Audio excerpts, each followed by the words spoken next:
두 번째는 하나님이 기뻐하는 교회는 바로 회복이 있는 교회예요. 우리 교회가 회복이 있을 때 존재 이유가 있는 거예요. 하나님이 기뻐하는 거예요. 계속해서 회복이 일어날 때 우리 교회는 앞으로 50년, 100년, 200년 존재할 이유가 있는 거예요. 만약 교회 안에서 회복의 역사가 없고 예수님을 닮아가는 과정이 없다라면 사실 그 교회는 존재 이유가 없는 거예요. 에베소서 4장 22절 24절 말씀에 보면 너희는 유혹의 욕심을 따라 썩어져가는 구습을 따른 옛사람을 벗어버리고, 우리 옛사람 벗어버려야 돼요. 우리의 삶을 고통스럽게 하고 우리의 삶을 힘들게 하고 우리의 삶을 실패하게 하고 우리의 삶으로 마귀의 종이 되게 했던 그 옛사람 벗어버리길 주의 이름으로 축복합니다. 벗어버려야 돼요. 그리고 오직 너희 심령이 새롭게 되어 하나님을 따라 의와 진리의 거룩함으로 지으심 받은 새 사람을 입으라. 이게 하나님께서 우리를 향해서 원하는 거예요. 하나님께서 우리를 창조하실 때는 하나님의 형상으로 창조를 했습니다. 그런데 죄로 인해서 하나님의 형상이 파괴되었어요. 그때부터 우리 인간 안에, 우리 마음속에 수없는 쓴뿌리들이 생기기 시작했죠. 근데 예수님께서 이 땅에 오셨어요. 왜 오셨나요? 어시 십자가에 죽으셨어요. 부활하셨어요. 성령을 보내주셨어요. 왜 그러셨나요? 우리의 구원을 위해서, 우리 회복을 위해서, 우리의 성장을 위해서 예수님께서 이 땅에 오셨고 십자가에 죽으셨고 부활하셨고 우리들에게 성령을 보내주셨어요. 하나님의 목적은 우리가 변화되고 예수님 닮아가는 거예요. 예수님의 제자가 되어가는 거예요. 근데 교회 생활을 하면서 그러한 변화가 일어나지 않는다면 여러분 아무리 오래 신앙생활에서도 그 무의미한 신앙생활이 될 수가 있어요. 참 제가 30년 동안 항상 잘한 건 아니지만은 정말 열심히는 했어요. 성령 사역도 하고 가정교회도 하고 정말 열심히 사역을 했어요. 근데 열심히 사역을 했지만 제가 정말 한 20년 동안 헤맨 게 뭐냐? 왜 이렇게 사람이 안 변할까? 이것 때문에 참 제가 많이 헤맸어요. 왜 이렇게 사람들이 안 변할까? 정말 사람이 변화되는 게 그렇게 어려울 수가 없어요. 그러면서 사실 제가 안덕자 교수님 만나서 내가 이게 부족해서 사람들이 안 변했구나. 깨달은 게 크게 두 가지인데, 첫째는 사람이 변하려면 직면을 해야 되는구나. 다시 말해서 자각이 없으면 변화가 없어요. 근데 저같이 착한 사람은요, 다른 사람이 듣기 싫은 이야기를 잘 못해요. 직면을 잘 못 시켜요. 그러면 사람은 안 변하는 거예요. 그래서 이제 제가 마음을 먹었어요. 사람들이 나를 싫어해도 직면할 때는 직면하자. 왜? 자각을 하게 해야 되니까. 내 문제가 뭔지 발견을 해야 되잖아요. 어느 감사한 건 손인한 형제도 간증을 하면서 저를 만나기 전에는 본인이 굉장히 멋지게 산다고 생각을 했는데 이렇게 프로그램 하면서 내가 영웅이 있었구나, 내가 착한 아이가 있었구나, 내가 회피가 있었구나, 그걸 알면서 너무 감사했다고 그랬잖아요. 참 저런 분들 보면 제가 너무 감사해요. 직면을 통해서 자기를 자각을 해야 돼요. 나를 자각하지 않고는 회복될 수가 없어요. 우리 교회는 저는 끊임없이 여러분들에게 직면하는 일을 저는 해야 된다고 생각을 해요. 좋은 말만 하는 것이 아니라 직면할 때는 직면시켜야 돼요. 그게 목사의 역할이에요. 두 번째, 제가 왜 사람들을 변화시키는데 한계를 느꼈느냐면은 생각해 보니까 제가 사람을 너무 몰랐어. 고등학교 졸업하고 신학대학 가서 4년 동안 하나님에 대해서 공부했어. 성경에 대해서 공부했어요. 교회에 대해서 공부했어요. 사람에 대해서 공부 안 했어요. 그러니까 제가 교회에 대해서 잘 알아요. 하나님 잘 알아요. 성경 잘 알아요. 그리고 신학대학원 3년을 또 다녔어요.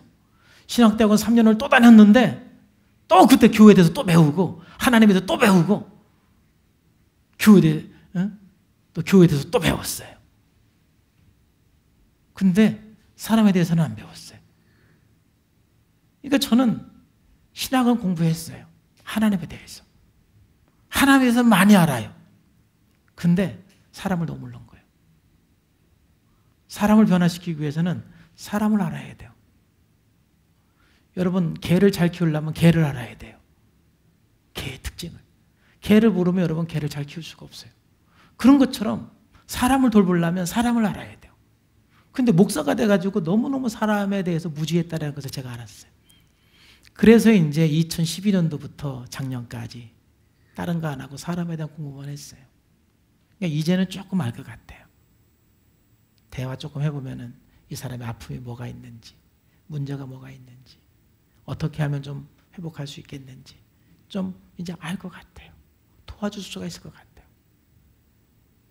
우리가 회복하기 위해서는 나를 알아야 돼요.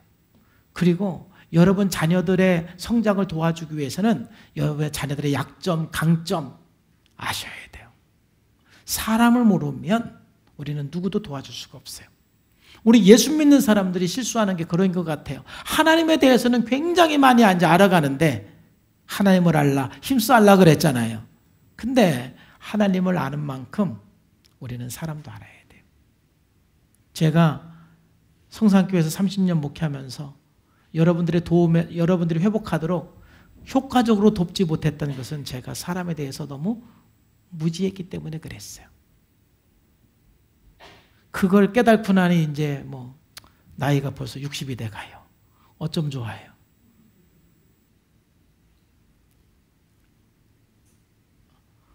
어쨌든 우리는 끊임없이 자기 자신을 직면하면서 그리고 나를 알아가면서 우리는 회복해야 될 필요성이 있어요. 우리가 회복하면 회복할수록 우리들이 받는 복이 뭐입니까? 저주에서 차단돼요. 우리의 죄와 우리의 쓴뿌리는 계속 대물림되게 돼 있어요. 더 강력하게 대물림될 가능성이 있어요. 그래서 우리는 죄의 문제를 해결하고 쓴뿌리 문제를 해결함으로써 모든 저주에서 차단될 수가 있는 것입니다. 두 번째는 우리가 회복되어야 되는 이유는 하나님 천국을 경험할 수 있기 때문에 그래요. 우리가 교회를 다녀도 예수님을 오래 믿어도 내가 가는 곳마다 천국을 경험하지 못하는 이유는 내가 아직 회복되지 않았기 때문에 그래요. 내가 회복되면 회복될수록 내가 있는 그곳이 천국이 되고 내가 사는 그곳이 천국이 되는 거예요. 물론 때로는 나 하나만 변화돼 가지고는 천국을 경험하는 거에 한계를 느낄 때는 있어요. 우리 가정에서 나는 회복이 됐는데 다른 모든 가족들은 아직 회복을 안 했으면 좀 약간 고난이 있어요. 그건 사실이에요. 그래도 내가 회복한 만큼 천국을 누릴 수가 있어요. 하나님 나라를 누릴 수가 있어요. 왜냐하면 하나님 나라는 너희 속에 있다고 그랬어요. 너희 속에. 여기서 너희 속은 인이 아닌 어멍이에요. 너희 가운데. 우리 가운데 하나님의 나라가 있어요. 나도 회복하고 여러분도 회복할 때 하나님의 나라가 돼요. 성산교회가 목사는 성숙했는데 성도들은 성숙하지 않다. 그러면 하나님 나라가 될 수가 없어요. 또 반대로 성도들은 성숙했는데 목사가 회복하지 않고 성숙하지 않다. 그럼 하나님 나라가 될 수가 없어요. 하나님 나라가 되기 어려워요. 자꾸 갈등이 생겨요. 우리 모두가 다가 회복되고 성장할 때 그 공동체 안에서 우리는 하나님 나라를 경험하게 되는 거예요. 나의 회복을 생각해야 돼. 그리고 내가 회복할 때 열매를 맺어요. 열매. 우리가 신앙생활 오래 해도 회복하지 않으면 열매를 맺을 수가 없게 되는 거예요. 왜 그렇습니까? 마태복음 13장에 보면은 내 안에 돌이 그렇게 많은데 무슨 열매가 맺어요? 내 마음속에 가시가 그렇게 많은데 어떻게 열매를 맺어요? 열매를 맺으려면 옥토가 돼야 돼요. 여러분 안에 돌들을 빼내고 우리들 안에 있는 가시를 빼내야 돼요. 그래야만 하나님 말씀이 심겨져서 30배, 60배, 100배의 결실을 우리가 맺을 수가 있게 되는 거예요. 많은 사람들이 내 속에 있는 돌은 안 빼내고 내 속에 있는 가시는 안 빼내고 그냥 열매를 맺으려고 그러니까 안 맺는 거예요. 마태복음 7장에서는 왜 네 눈 속에 있는 들보는 보지 못하면서 형제 눈 속에 있는 자꾸 티끌만 보고 비판하느냐 그랬잖아요. 내 마음 속에 있는 그 들보들, 내 눈 속에 있는 그 들보들을 빼내야만 열매를 맺을 수가 있게 되는 거예요. 그래서 하나님은 우리의 회복을 원하시는 거예요.